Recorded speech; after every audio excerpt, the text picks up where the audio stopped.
Okay, I think that's about time. We can go ahead and get started. Welcome, everyone. Thank you so much for tuning in. This is the Community Foundation's first virtual Agency Endowment 101 webinar. So we're really excited that all of you can join. Agency endowment funds are such an important part of our work. And so we're really excited to be able to be here, share more about it, and to hear from all of you. I want to just send a reminder that we will have questions at the end of our webinar, and so we want to use the raise hand feature. So if you have any questions, please hold them until then, and then hopefully we can go ahead and call on you on that way. So to begin, I want to introduce all of you to your presenters today. So my name is Emily Angel. I'm the Philanthropic Services Officer for the Community Foundation, and I joined the Community Foundation in 2017.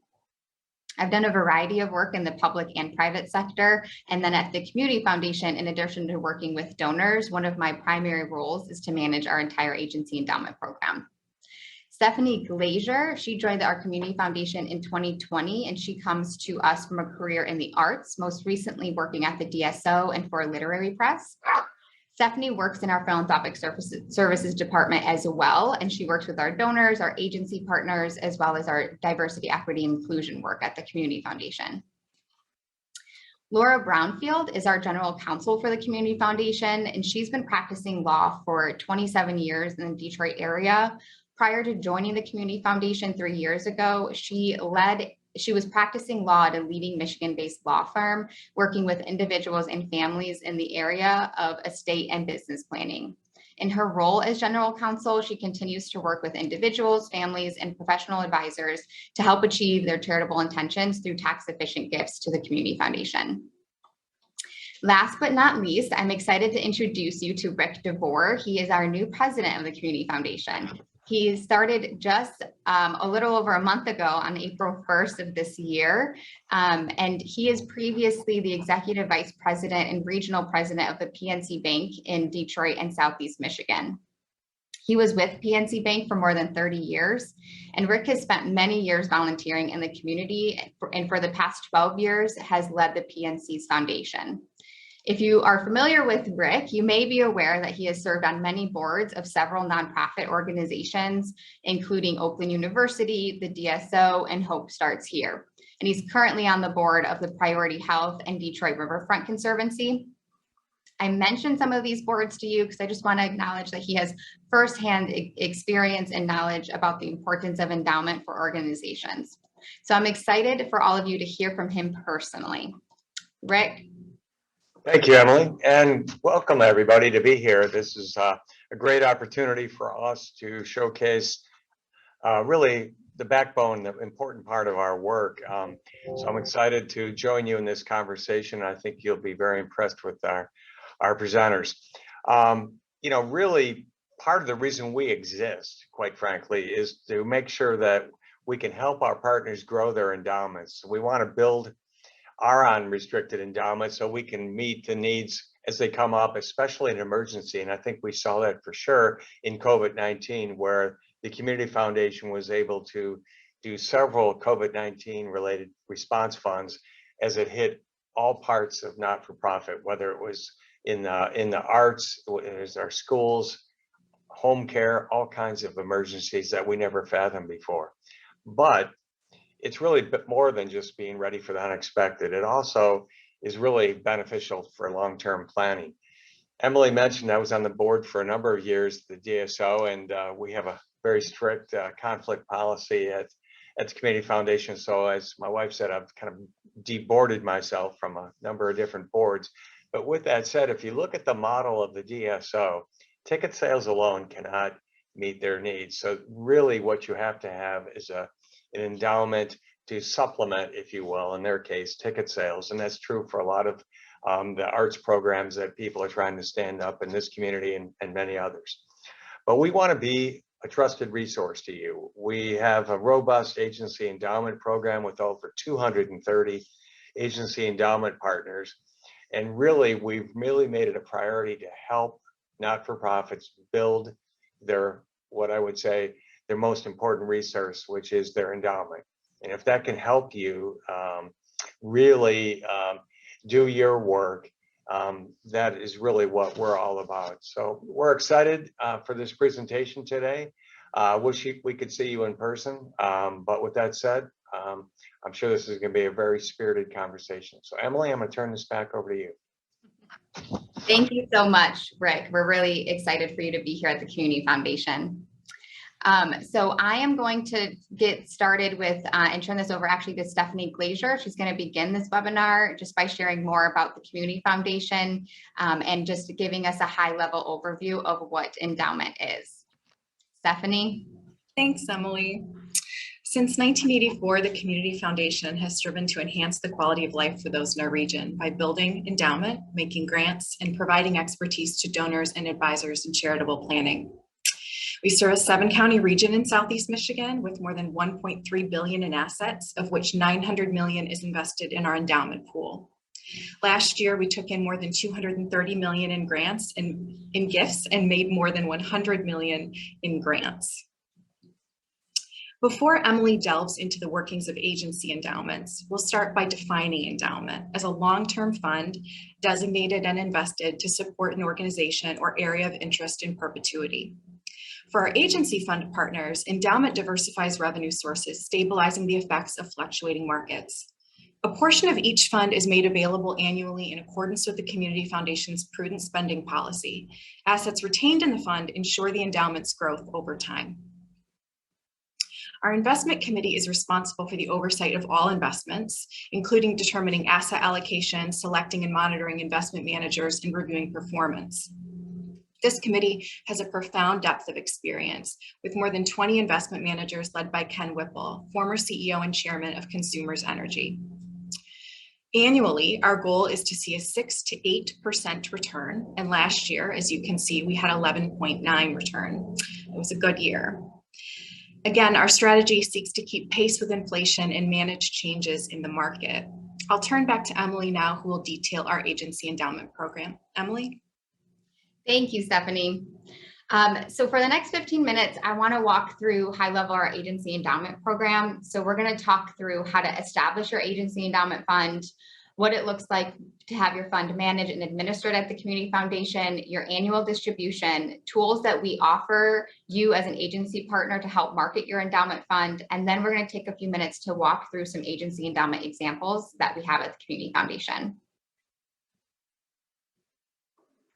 So to establish an agency endowment fund, it is really quite simple, at least for the Community Foundation for Southeast Michigan. Our priority is to see a minimum of $10,000 to establish your fund, and then it's just a 2-page fund agreement between your organization and the Community Foundation. Once your fund is established, your fund is commingled for investment purposes. So if you establish your fund at the $10,000 to begin, it is invested with our entire endowment pool of $900 million. So each fund, your fund, is tracked separately and receives its pro rata share of investment performance. Once your fund is here and you're adding gifts to it, the Community Foundation handles all of its back-end administration. So we will handle gift acknowledgements, we can provide your annual audit letters, and of course, we're handling the investment management of the fund itself. This is all done at a pretty low fee of 1.2% total, which is a 0.5% administrative fee and a 0.7% investment fee. For the annual distribution, as Stephanie mentioned, our spending policy is determined annually by our Board of Trustees. It is currently 4.5% of the average market value of the previous 12 quarters. So it's based off of this calculation. Once that calculation is completed at the beginning of each year, around in March of each year, our agency endowment partners receive that amount, and they are given the option to either take the full distribution that year, a partial amount, or they can waive and reinvest that distribution. If the organization chooses to take all or a partial amount, that distribution is split into 2 payments, with the first coming to you in June and the second coming to you in December. Alternatively, we offer the no grant until further notice, which the Community Foundation likes to call a MacGuffin. And so with this, if you establish your endowment fund, or at any time that you have your endowment fund with us and you want to choose to let your endowment sit and grow just for a couple years and not have to worry about going in and making your annual election, you can just let us know that. And then when you're ready to take your first distribution, you can reach out to us. As an agency endowment partner, we really want to make sure that you have the tools available to you to grow your endowment when you are ready to do so. So the first tool that we offer you is a widget, which is, we can create a widget for you, which is a digital format for you to add to your website and easily accept online contributions for your endowment. And again, our staff will handle all of the gift acknowledgements that come in from your donors.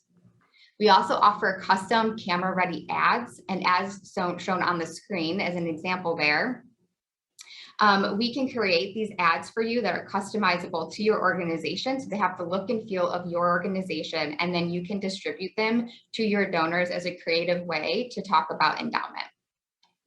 We also offer named sub-funds. So this is a great way to talk with your donors who are interested in both lifetime and legacy giving to support your organization. With a gift of $10,000, a donor can create a sub-fund to support your organization's endowment in their name, creating a lasting legacy for them. A lot of our agency endowment partners have also thought about creating a named sub-fund in honor of a retiring board chair or a founder of an organization. Named sub-funds really are a great tool to provide public recognition for those who care so deeply about your work, while also building the overall growth of your endowment fund. And so at the Community Foundation, we're happy to work with you and your donors to set up those sub-funds. For planned gifts, we're going to hold that for a moment. Laura Brownfield is going to come on in a couple minutes to talk about planned giving with us and agency endowment funds. And so for the next couple minutes, I actually want to turn us to a video. I had the pleasure of meeting with Laura Edwards, the development director at Friends of the Rouge, a couple weeks ago, and we talked through why they established an endowment fund with us, the value it has brought them, and how we have partnered with them. So I really thought it was important for you to hear from someone other than the Community Foundation voices of how this really works. Share a little bit more about Friends of the Rouge, your mission, when were you established, things like that. Oh, absolutely. Friends of the Rouge started in 1986, and we were just looking at these old photographs, black and white photos of some of its first days. It was really a grassroots movement of people that came together to protect the river, and that's the mission today, to restore, protect, and enhance the river. And because we are a nonprofit, we do that with caring people just like you, just like the folks watching. We do that with the public. So really, we're empowering people to save their hometown river. And you established your endowment fund with the Community Foundation in 2017. Can you share a little bit more about what at that point, the organization was thinking about, in terms of joining the Community Foundation and thinking of endowment? Yeah, that's a great question. Well, endowments are wonderful vehicles for savings. We are lucky that the Community Foundation serves an area that is roughly the same service area as Friends of the Rouge. So we share people who care about this community. And in 2017, Friends of the Rouge was really at a crossroads. It was a very different organization at the time in terms of size. So I believe there were about 4 full-time employees, and they were deciding, do we want to stay Friends of the Rouge, independent, doing what we're doing, or do we want to merge with another organization? And with that, which direction would help us better meet our mission? And at that crossroads, Marie, the current executive director, was hired, and it was determined to take the path of independence. And at that moment, we founded the endowment as a stake in the ground, as a way to honor that direction that the board and the friends, the members, and the staff decided to take, and really as a flag to say, we are here, we will be here for generations, there is work to do. And even if this river is as clean as it can be, we will be out there with the people that love it to take care of it.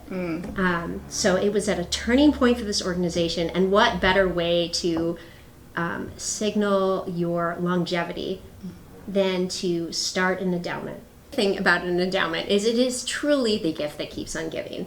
And there will always be donors who are attracted to that, who are attracted to that long-term gift that will grow over time, that leaves a lasting legacy. I joke it's the set it and forget it of donations. It's so great. It's already been such a lovely working relationship that as Friends of the Rouge was thinking about expanding our portfolio of offerings. So we want to meet donors where they're at. Folks like to give in a lot of different ways. It was time for us to really update the vehicles that we were acknowledging on our website. So we want to make sure folks know, okay, a charitable rollover is something Friends of the Rouge would accept. Donor advised funds are welcome. And while they have been welcome, we needed to advertise and really let our friends know this. So, of course, we went to a trusted friend of ours, the Community Foundation, knowing that you're so incredibly helpful, that there are people like you on the other side of the phone call or the email to talk us through those options. I mean, that is valued. We know that we're going to get honest, helpful support, and that is invaluable. So yes, you were our first stop when we thought about expanding our offerings, and of course the Community Foundation can really handle anything and things we haven't thought of yet. Yes. So it was a great chance to learn, and then of course you're bringing in the resources of the Community Foundation, so that is sincerely appreciated. I know you had your law team look at it, you had your planning team look at all of our ideas, so just knowing we were speaking about these different giving vehicles in the right way, that we were presenting the right, I am not a financial planner by background, so just knowing we're putting the best foot forward, the most honest foot forward that we can when we talk about ways to give with our donors. You know, just to kind of close, and just thank you again for your time, and just are there any remaining thoughts that you just want to share just about your excitement for the endowment and just bringing this and kind of thinking about really growing this with your donors? Absolutely. We look at the endowment with pride. It is a source of pride for us, and we are excited to think about the ways it can grow over time. And I'm director of development. I wear sort of a donor-centric hat every day. I want to meet people where they are. And for some of the folks that love us the most, this is the way of giving that excites them the most.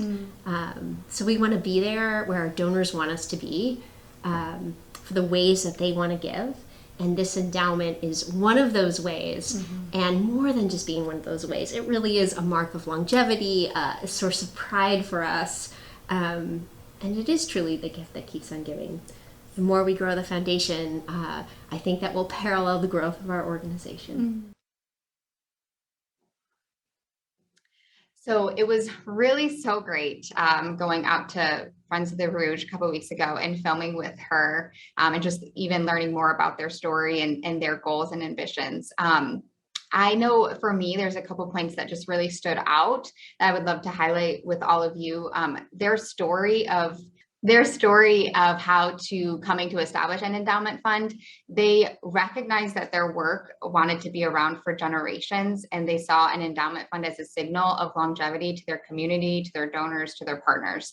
I also love just how she mentioned meeting the donors where they're at, and how that they see the endowment fund to be used as another tool when talking to their donors and how to support them. So donors really do love to hear how organizations are thinking about sustainability and their future. And an endowment fund does definitely helps meet that need. And I also loved just the partnership that Friends of the Rouge is seeing the Community Foundation as an asset in that way, and to know that we can be helpful in shaping language when talking about the endowment, or to be working with donors alongside you, and thinking about the appropriate vehicles to continue to help and build your endowment funds. We really want all of you to take away that we are here hearing from her testimony that we're available to you, and to be the same partner as we are with many of our agency endowment funds. So I have two other examples I want to walk through that just really kind of show the numbers for you. So this example here, we have an agency endowment fund that established their fund with us in 1995. And in the first 3 years, they contributed a total of $68,000 from themselves. And they haven't touched it since by adding any additional gifts to it in the last 27 years. In grants, they have received back over $100,000 from their fund, which is 1.5 times greater than their initial contribution. And then their endowment value is at $110,000 as well. And so this example really just demonstrates the growth of your endowment over time, both through your grant that you receive back from it, and also your endowment value overall. And so that's what really want to emphasize here. And in our last example, I wanted to share just the power of individual donor gifts and how they add value to your endowment fund. So for this organization in 2018, they started their fund with $15,000, and their primary goal was to mobilize individual donations. And so they did that by raising over $1 million from individuals. And what is remarkable is that 87% of their gifts are less than $250 from these individual donors. Their endowment value sits at today for this fund at $1.4 million, and their annual distribution that they would receive back this year is almost $50,000 that can be used for their general operating purposes. So that is all for me for now. I'm going to turn to Laura Brownfield, and she is going to talk about planned giving and agency endowment funds and how the two can work together. Laura? Thank you, Emily. Good morning, everyone. Thank you for taking the time to learn a little bit about the Community Foundation and how we work with agencies like you to establish endowment and grow it to support you and your mission in perpetuity.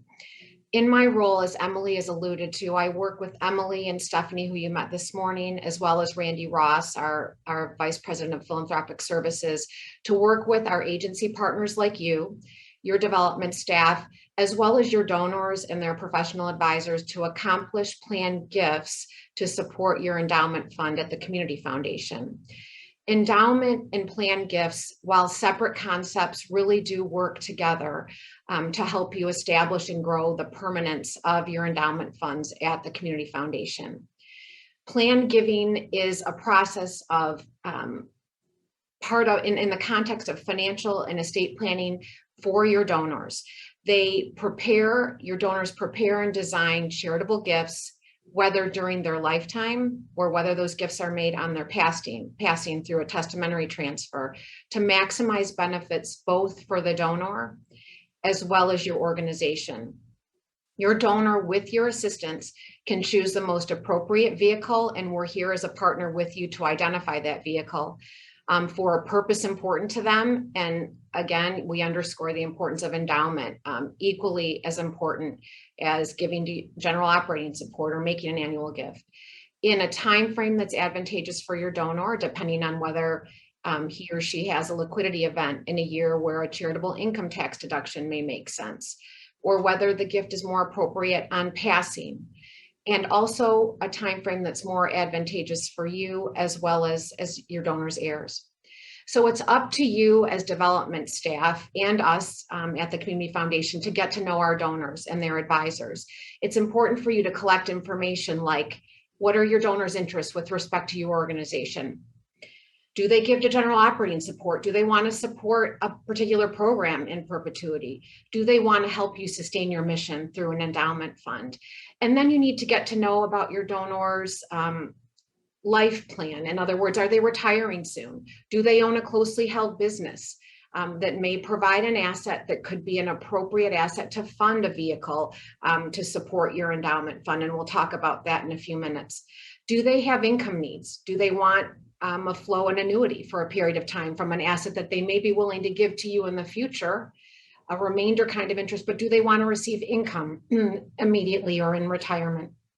And then what individual beneficiaries or family members do they either have an obligation, excuse me, or the desire to support through their will or trust. So there's a lot in the way of information gathering that you need to do along with, with our support to determine the appropriate vehicle. And we did that with Laura at Friends of the Rouge. When we helped her, Emily took a look at the planned giving vehicles that her website, that she prepared for her website. I reviewed it with Emily and we helped her create an appropriate profile of gifts that made sense for her organization and that will also accomplish hand in hand this concept of growing endowment. So let's talk about planned giving vehicles.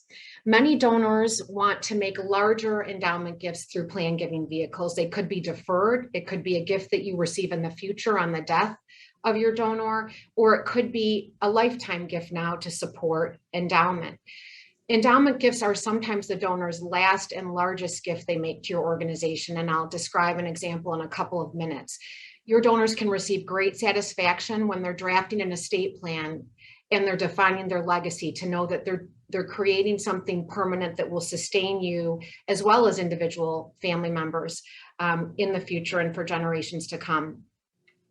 So let's talk first about the will or trust bequest or a beneficiary designation. So when your donors sit down with their estate planning lawyers to draft a will or trust, they can name charity as a beneficiary. It's the easiest form of an outright bequest on the death of your donors. And it gives them that sense of immortality, and it gives you the permanence of that support in perpetuity.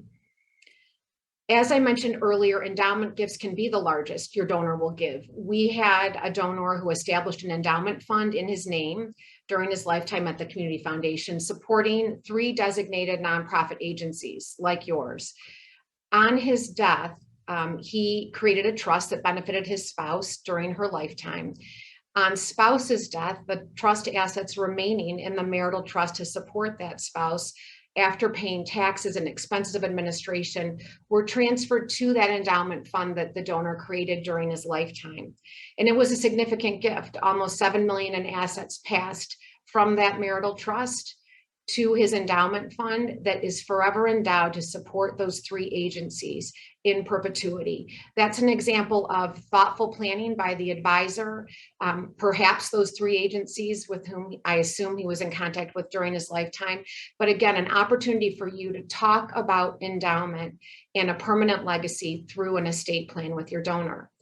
And then don't forget about beneficiary designations. They're the easiest. The same language that you see on your screen here can be used when your donor meets with her financial advisor or her investment advisor to identify those assets like IRAs, a 401k, perhaps a pension asset, a life insurance policy separately. Those assets pass by beneficiary designation to your donors, individual beneficiaries, or perhaps to you as a charitable organization.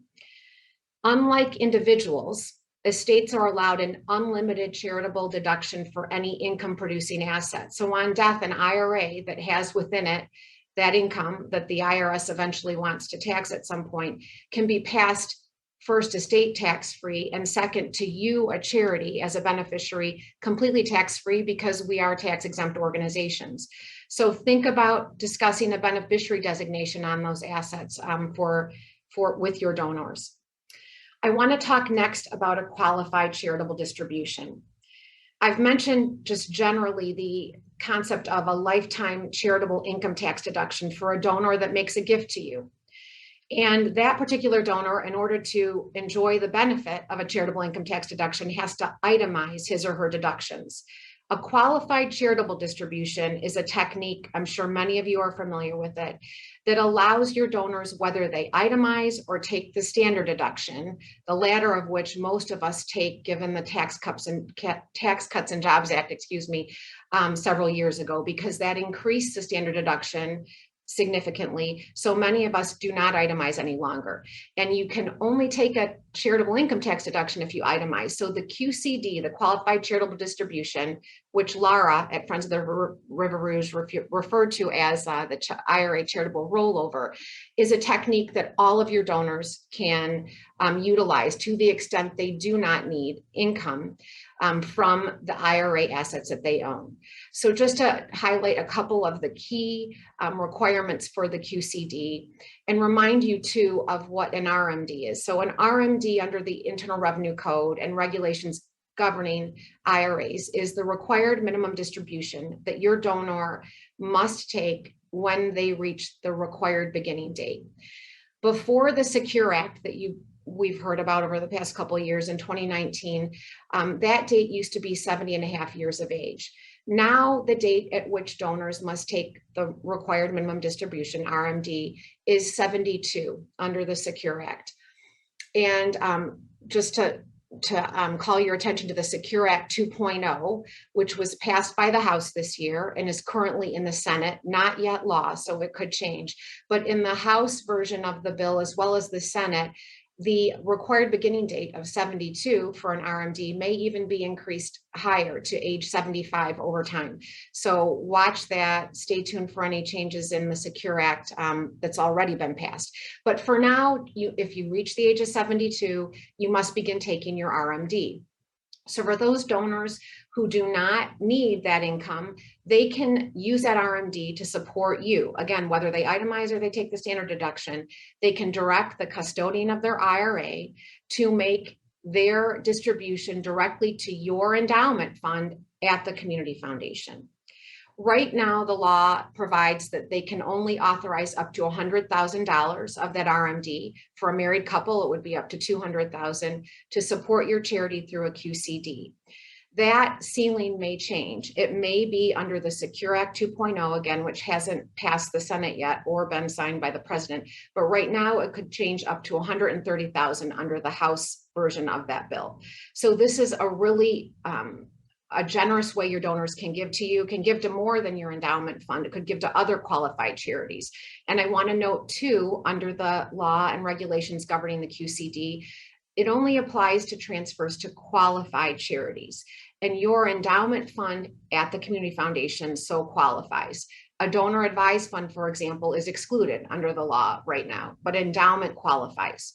I also want to note that with the changes under the Secure Act, the QCD age at which your donor can make this distribution to you has not changed. So it remains at 70 and a half. I cannot explain the philosophy of Congress or legislation, but just know that this remains at 70 and a half. So to the extent you have a donor who wants to make a distribution from his IRA at 70 and a half to you, that's the age at which the QCD can begin. Let's go to the next slide and talk about another vehicle. So we've touched on will and trust bequests, beneficiary designations, and the QCD, which again, the QCD can only be made during your donor's lifetime, which is also the case with the charitable gift annuity. So a charitable gift annuity or a CGA is a very simple 2-page contractual arrangement. Unlike the QCD and unlike the charitable remainder trust that we'll talk about in a minute, and I'll distinguish from the CGA, it is not a creature of the Internal Revenue Code. It's a creature of contract law. A charity that can provide a CGA, and we're here today at the Community Foundation to let you know that we offer CGAs to your donors to the extent your agency has an endowment fund with us with at least $100,000 in that endowment fund. So we would work with your donor to establish a charitable gift annuity. And what is it? So back to what I talked about initially, the importance of you understanding the needs of your donor. If you have a donor who may be willing to part with an asset, let's say like a low basis publicly traded security that's at a high value today, wants to make the donation to you to get an immediate charitable income tax deduction. So your donor has to itemize to use a CGA. He can call you and you can call the Community Foundation, our staff and philanthropic services, and we can create a profile, an illustration of the CGA and how it works based on the value of that gift. We take a look at your donor's age, the actuarial table that lets us estimate how long we think that donor should live. And then what we come up with is an annuity interest, an income interest that will flow back to your donor or his spouse or another individual beneficiary. On the death of the donor or that other income beneficiary, the remainder interest is then transferred to the community foundation. And the community foundation transfers 90% of the value of that remainder interest to your endowment fund, retains 10% to continue to do the work we're doing with agencies like you, and that remainder interest is invested in your agency endowment. So this is a really great tool for a donor who can make as small a gift as $10,000. That's what we require to establish a CGA contract. It provides an income interest that we at the Community Foundation guarantee to your donor. And it establishes that remainder interest, that permanence supporting your endowment on the death of the beneficiary. We have received CGAs as small as $10,000, as large as a gift of several $1 million, where a donor wanted to create an income stream for his daughter during his lifetime. So we can take all sizes of gifts with the CGA, subject to the limitations I discussed with you, and we're happy to provide an illustration for a donor who may be interested in this technique. Let's contrast the charitable remainder trust now with the CGA. So this is the last vehicle among many planned gift vehicles. So we've talked about really 5 today: the will and trust bequest, a beneficiary designation on an appropriate asset, qualified charitable distributions, the CGA, and now the CRT. There are other vehicles like a charitable lead trust. So again, consider us your partner. We're happy to talk about and identify the appropriate vehicle. But the remainder trust is the last I'll talk about today. And this is and can be an alternative to a CGA. It accomplishes, as you see on this flow chart, pretty much the same end benefit, which is the remainder interest on the death of income beneficiaries identified in the trust passes to your nonprofit's endowment. A CRT is a little bit different from a CGA in several important respects. One, it is a creature of the Internal Revenue Code. Your donor will have to work closely with his estate planning attorney to establish a charitable remainder trust, and it's more costly than the CGA. CGA is prepared at our expense, which is no expense to the agency or the donor within the Community Foundation. A charitable remainder trust is a separate vehicle and files its own tax return.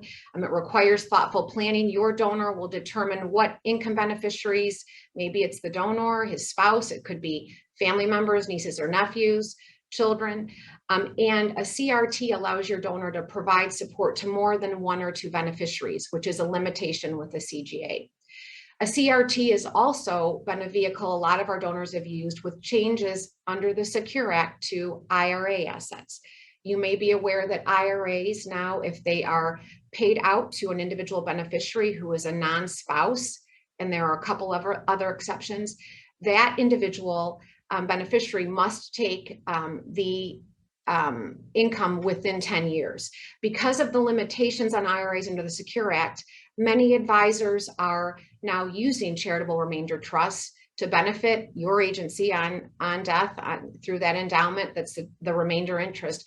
But the trust allows stretching the IRA over the lifetime of those beneficiaries that was now disallowed under the Secure Act. So again, depending on your donor, the nature of his assets, the beneficiaries, the number of beneficiaries he wants to support, a charitable remainder trust can be an effective vehicle.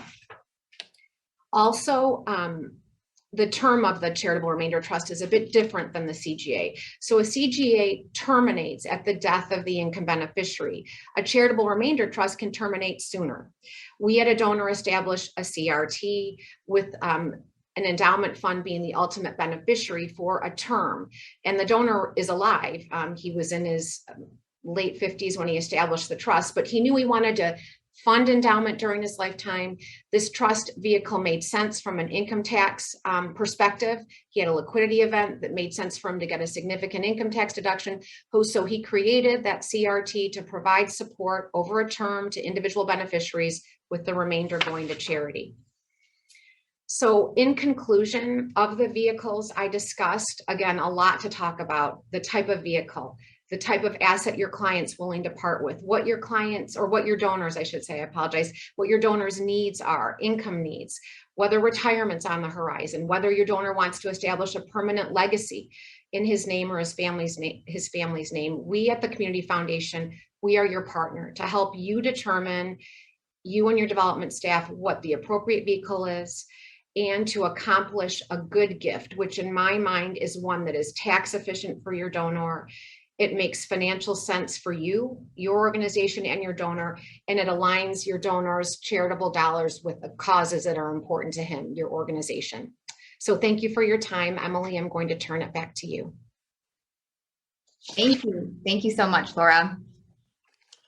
So before we open it up for questions, I did want to point to this webpage that we developed following this webinar. So as you have heard from Friends of the Rouge, it's really a priority of ours. We want to hear from our agency endowment partners. So those that currently have a fund with us and you want to share your story of your endowment journey, please go to this website. We'd love to hear from you. You can write it out, you can record yourself, and we want to be a partner in lifting your voice. Those that have not created an endowment fund, but they're interested in learning more, just continuing this conversation, you can also head to this website, and there is a page for you to connect with us directly. So we encourage you to visit this website. These slides will be available on the website as well, and this recording as well too, so you can continue to look back to it if you need. So we are ending a bit early, so there's plenty of times for questions. We would love to hear from you. If there's any questions, please use the raise hand feature in Zoom here, and then we can go ahead and call on individuals. I see one. Let's see.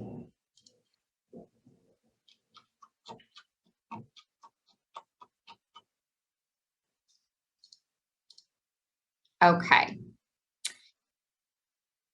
Hi, good morning. I'm Kadada Green with Black Mothers Breastfeeding Association. I'm really happy that I attended this meeting because we started talking about possibly starting an endowment really around the time that COVID hit. And it just seemed like a lot of work, right? And so you guys make this seem really simple and easy, or should I say supported.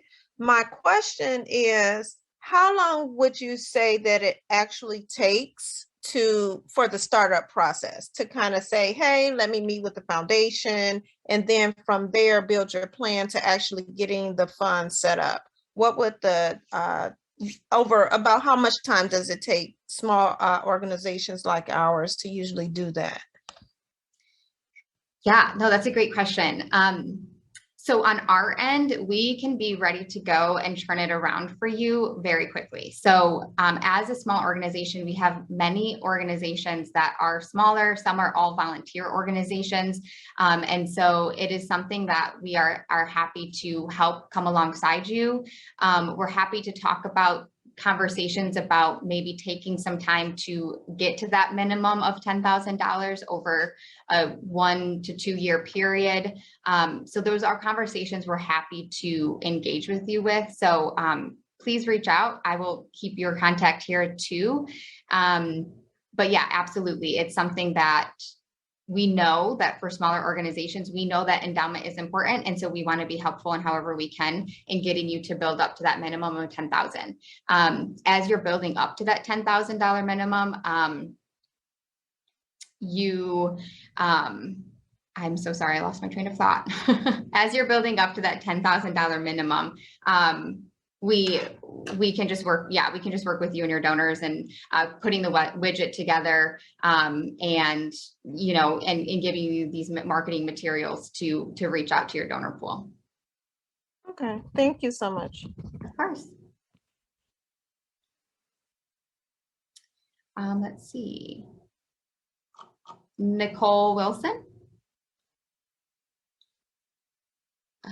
Hi, good morning, everyone, and thank you so much to the Community Foundation for hosting this. It has been so informational, just excellent information. I too kind of felt like it was an intimidating process for our nonprofit to begin even researching the endowment process, but the information that you've provided has made it seem something much more attainable for us. So my question was in regards to the available distributions. And so you all provided an example of a nonprofit. I think it was maybe an an 18K contribution in 2018. They had a donor campaign, individual donor campaign that grew that to about 1.4 million growth in 2022, which allowed for the organization to have a grant distribution of, I think, somewhere a little over 40K annually. Can you guys give a little more information about the schedule of the grant distribution? Would that 40K plus be in perpetuity? How long would that sustain? Would it decrease? Would it? I'm sure it would increase based on growth. But can you talk a little bit more about that distribution process?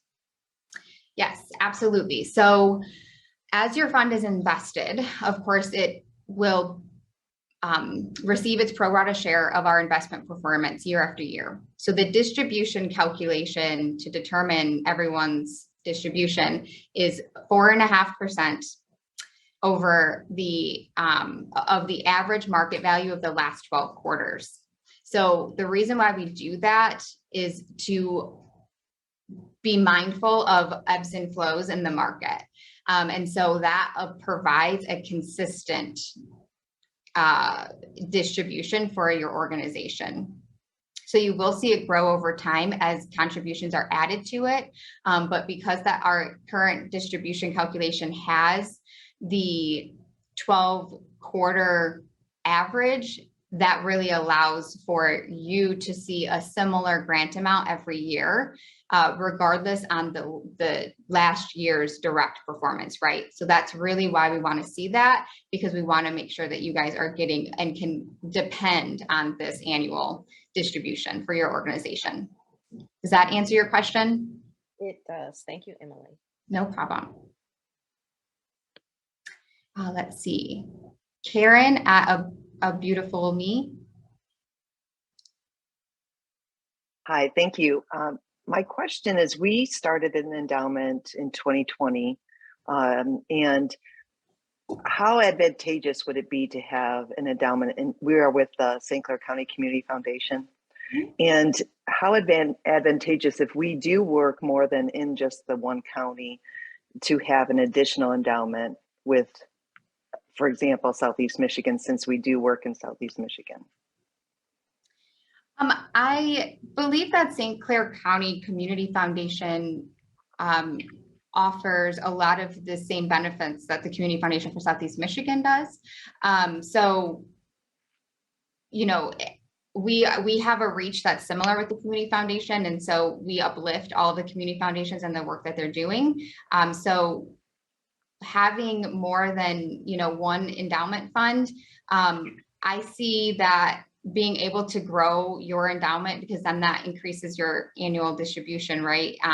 In-house, I think that might be beneficial for you. But of course, you know, being able to work in also like our areas of the Southeast Michigan region, we're happy to still be a partner of yours, and you know, and have an endowment here as well. There's definitely organizations that have more than one endowment fund. It really is kind of dependable on what you as an organization see as a benefit, and how you think that having more than one would benefit you, and what your board kind of determines there.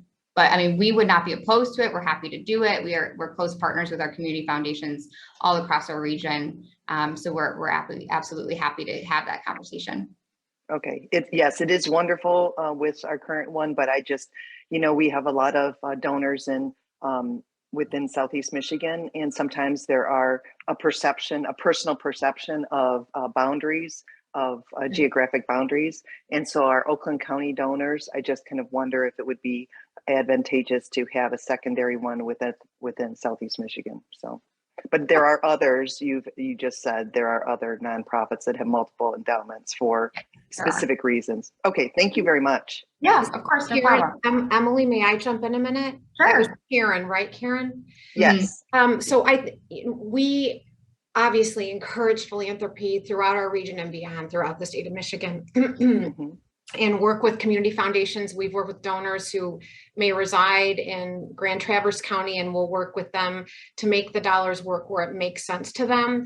But I think one thing for you to consider, 2 points. One is that many of our, some of our agencies with endowment, I should say many, some have endowment that's managed separately by another investment advisor. Their boards made the decision to continue a relationship or maintain that endowment, and they have endowment with us here at the Community Foundation because we offer, for example, the CGA program that's not available, to my knowledge, at any other community foundation in the state of Michigan. So I think if you take a look at donors and their interests, and a CGA makes sense, and that may be a legitimate reason for you to consider establishing endowment here. So I wanted to offer that, but generally, you know, we're happy to have that conversation with you and respect the relationship you have with St. Clair County as well. Wonderful. Thank you very much. You're welcome. Hey, Paul Turner. Yes, thanks, Emily. And thanks to your panel here, and welcome, Richard, to the presidency. Anyway, we're now back to maybe considered a nascent 501c3 organization due to COVID. We're still moving the ball, but we lost our home, if you will. Our getting space or leasing space or renting space as best we can to continue our mission.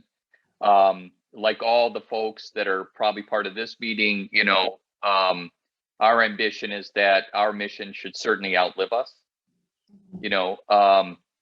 and because it's very much needed. So that being said, I'm wondering, and maybe this is a discussion with you, Emily, at a later date, where you take, I give you a picture of where we're at, and do we qualify based on whatever criteria to say, okay, well, I have donors, I have, there is a perceptible amount of dollars in our account that is to go towards supporting our mission.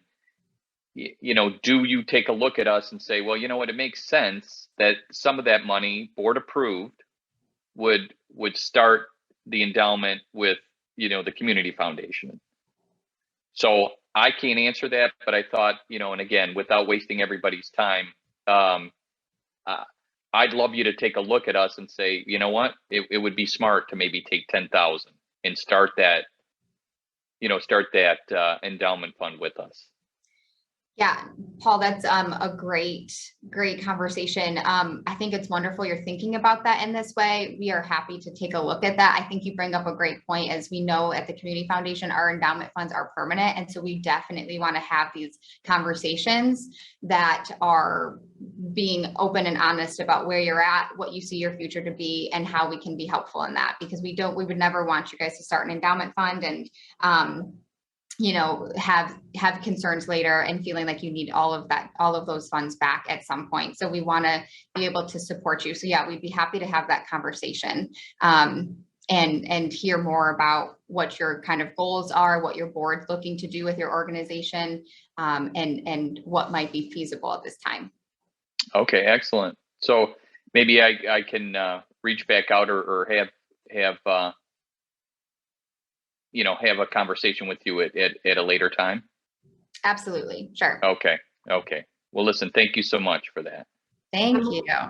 Emily, may I just add another thought too? So Paul, we have worked, Emily and Randy and I have presented to boards of directors of nonprofit organizations. So we recognize that your board, as I alluded to earlier, may be more inclined or may consider investing endowment with the manager with whom they've worked.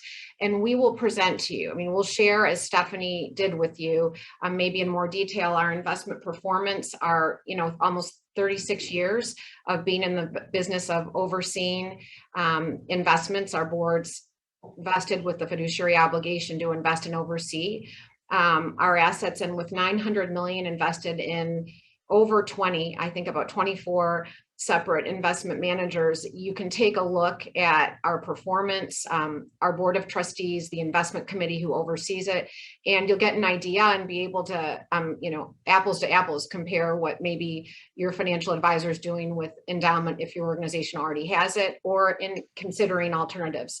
And I think that's a really unique attribute we have at the foundation, our longevity, our board, the sophistication of our investment committee, and we would be pleased to present to your board of directors and tailor it even to, the plan giving vehicles. I talked about how we partner with you, Paul, as development staff to help you grow that endowment. So yeah, please, everyone on the call, think about us as a resource to you as you persuade your board that endowment's really critical to the longevity of your organization.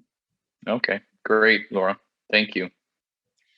I will add to one final point.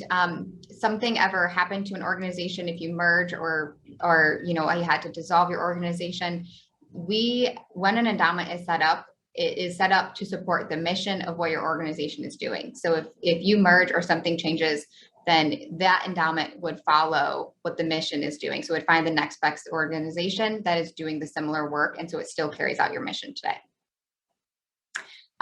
So Michael. Thank you very much, Emily. I have a couple questions, and I came in a little late, so forgive me if the question was already answered. But does the funds that start an endowment have to come directly from a donor or a donor campaign? I've got cash in the bank that I want to invest. Mm-hmm. I can't start an endowment with that. And then the second question is, a lot of our nonprofits, the small nonprofits, they're very reluctant to lock up permanently, funds like this. Mm-hmm. And they also don't have the means or expertise, maybe to even go find somebody that can help them with investments. Is that something a community foundation can do? Do you have any other vehicles that aren't permanent, that are good, secure, nonprofit type investments? Because it's expensive and we don't have the expertise. Right. Yeah, great question. So to respond to your first, it can be an organization that starts their own endowment fund, or a donor can start their own endowment fund. So if you have funds ready to go from your organization, you can set one up through your organization. So for the second, at this time, we only offer agency endowment funds as a vehicle for agencies. There are other community foundations that do have not permanent endowment funds. They have more of kind of like an investment vehicle. But at the Community Foundation for Southeast Michigan, all of our endowments for agencies are permanent and kind of function the way that we walked through today. But we are maybe that's something that Rick can think about in terms of a mission, because it's something that has come up with 4 different nonprofits that I've been in charge of over the past few years, and it's a serious issue that would be very helpful for a lot of small organizations. Yes. And, there are organizations like COACT in Detroit that are helpful, Michigan Nonprofit, MNA, Michigan Nonprofit Associations. There's other places, our Michigan Resources Community as well, that we can think of to try to connect you to. But yeah, absolutely. I appreciate you bringing that conversation up. And Julia, it's probably go ahead, Julia. Good morning. Thank you so much for inviting me to this powerful conversation. The question that I have, and I'm Julia Capilango with Homage to Black Excellence, and we are in the beginning stages of becoming a 501c3. We are African American woman-led organization, and what I wanted to know was from a statistical standpoint or data standpoint, how many African American nonprofit endowments do you have right now? And also, what type of programming, support, and resources are you allowing availability to African Americans entering into this space that come from? Could you please speak up? All right, so let me start over. I am Julia Capilongo with Homage to Black Excellence, and we are in the beginning stages of our developing a nonprofit organization. And what I wanted to know first is from a statistical data standpoint, how many African American endowment funds do you currently cover? And also, what type of programs and resources and tools, support systems do you have available for African American organizations that are disenfranchised or have low access to resources as it is? Those are excellent questions. I don't have the detail of how many funds of ours are led by African American nonprofits, but I certainly will look into that. And I also think that the resources and tools available, it's definitely something that is a priority of mine personally, to make sure that this is available for marginalized communities and make this attainable for all organizations in our community, as we are here in Detroit. And it is important to us. I will say that this needs work on our behalf, that this is something that we can think about and to be able to provide. I don't know if Laura or Randy, if you have any other thoughts on that, but it is something that I believe with that we're thinking about, and how to be more mindful of making this attainable for all communities, building endowment. That's what this is here for. So absolutely. At this time, I don't have a better answer, but I appreciate you bringing it up, and we should be better about that. Emily, I'll just echo what you've shared and say what a priority diversity, equity, and inclusion is for us both within our organization and how we're supporting our community in terms of grant making and our agency endowment partners. So we're looking at this in a broad way and wanting to measure our impact in a variety of ways and share that data with our community in ways that can be useful to our agency partners as well. Mm-hmm. And I want to say also that if it wasn't for the Community Foundation, I would in no way be at this conversation, because I was a recipient of a grant. So I do want to be authentic and transparent in that as well. So thank you. Absolutely. Okay, so we are a few minutes over here. I am personally happy to stay on and answer questions. People can drop off. My colleagues, if you have other places to go, feel free. Just a reminder to, yes, thank you, Adam, for putting that in the chat. Go to that website. We want to hear from you. And we just thank you so much for being here. We thank you for Laura Edwards for sharing her story. I'm Friends of the Rouge, and we're really excited to continue to build out our agency endowment program to be a resource for you in our community. And we are so thankful that you guys came on today. So if you need to drop off, please feel free. If it's okay, I guess, Adam, if it's okay that I can continue to keep going. I don't know if you needed to drop off too or by anything, but okay. So let's go, let's see. So Diana Kern.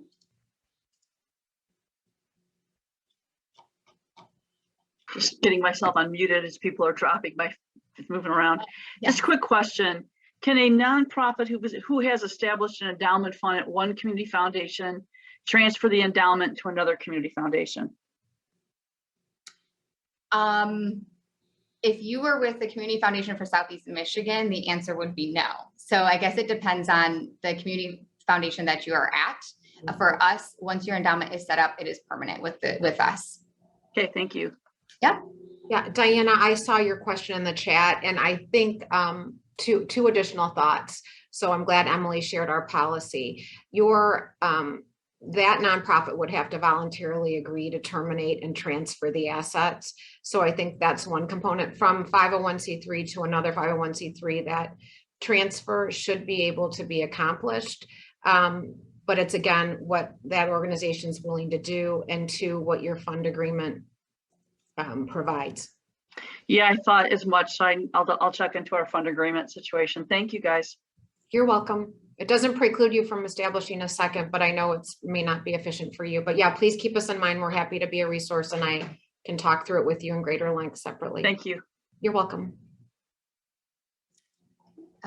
David Waite. Thank you. Thank you for this information today. I would like to really also echo what Michael said. We've been wanting to join for a number of years, but because it locks up the funds, and there would be a way if there was a rainy day fund or something like that. We just aren't comfortable doing that. We've got a large amount of money that's just sitting in a CD making no interest, and we really hope with the new leadership there that you'll look into having some type of a vehicle there that maybe we could have two funds set up so that we could lock some funds in and still have some available. Thank you. Thank you. Appreciate that. And it looks like the last question here, Chancellor Nicole Sewell. Can you guys hear me? Yeah. All right, awesome. So I have 3 questions. The first one is, I might have missed it because I came in a little bit late as well, but I keep seeing or hearing nonprofit. Does the establishment need to be 501c3, charitable organization as well, or either or? That's my first question. And then the second one is, as it relates to donors, can a donor be a board member of the endowment, the organization that's trying to establish endowment? And my third question is a little bit piggybacking off what Paul asked. I get the portfolio, and I think we're all here because we really have done some research and we want to learn more, but we feel that you guys have done some amazing things, right? And a lot of organization has benefited already. And as you hear, Laura stated those numbers there, but do you, and I'm being a little bit redundant, but do you look at an organization portfolio based on the vision and their current financial position and make a determination on whether it is a great time for that organization to establish endowment, and based on timing, if something is going to happen within their favor, can they take what they've put aside, holding on to, nonprofits love to hold on to that funds, but would you look at that portfolio or that financial forecast and help us to make a decision on, Nicole, yes, we think you should move forward with at least $10,000 to establish an endowment fund. So I'm kind of being a little bit direct, but forgive me. No, those are wonderful questions. So for the first one, yes, it is. You have to be a 501c3 nonprofit organization, a charter school, right? Government entity, those qualify as well. So we have both of those, a school, universities, a public charity, what recognizes as a public charity. That is what we would accept to set up an endowment fund. The second question, and I think I heard your question to be, can the donor be a board member to establish the fund? If that's what you said, absolutely. Your board can contribute to your endowment fund. They can be the donor to set it up, to establish it. And then was that the question? Absolutely, yes. Okay. And then your third question, oh yes, your financial review. We're happy to sit down and see where you're at today and talk about that. We are, we want to be transparent as well on our end, knowing that these funds are permanent and that this is a big decision for a nonprofit to make. And so as we hear from you and we hear that your board is in support and see where you're currently standing, we're happy to have that conversation. So please reach out. We have our emails here. We can schedule a time for that. Wonderful. Thank you. Of course, thanks for joining. So it looks like those are all of the questions. That concludes our webinar today. Just thank you again for those remaining. We're really excited to hear from new individuals, from our current fund holders. And so thank you to my colleagues for being part of this conversation. And we are, just looking forward to continue these conversations with all of you. And we hope that this was helpful. And we hope that you all have thank you about the URL. Interesting. I will check that out and we will make sure it gets updated. Thank you so much. Everyone have a great afternoon.